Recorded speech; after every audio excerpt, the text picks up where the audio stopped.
বাচ্চাটার কি অসুবিধা হচ্ছে? বাচ্চাটা শুরু দেবো তো? হ্যাঁ, বাচ্চাটার কি চলতে গেলে কি অসুবিধা হচ্ছে সেটা? চলতে গিয়ে পড়ে গিয়ে একটু চলতে গেলে পাটে আছে পিছাড় দিতে পারছে না, একটা চলে বসে পড়ছে। আচ্ছা, চলতে অসুবিধা হচ্ছে। পাটে একটু বেঁধো এখন এবার বাচ্চাটাকে দেখুন, এর বয়স কত? 5 বছর। 3 বছর। 3 বছর, এর বয়স হচ্ছে 3 বছর। তো এর হিপ জয়েন্টে একটু প্রবলেম হচ্ছে, তার জন্য একটা অন্যরকম এক্সট্রা স্যার দিয়েছে, যেটা হচ্ছে টপ পেলভিক্সের আমি এখন দিচ্ছি। তো বাচ্চাটা খুব বদমাস বাচ্চা, ঠিকঠাক দিচ্ছে না, ঠিক আছে?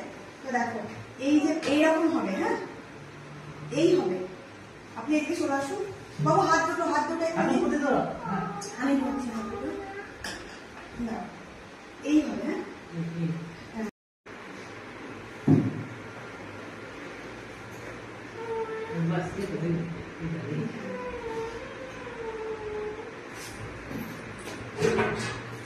এটা হচ্ছে টপ পেলভিক্সের ল্যাটারাল ভিউ।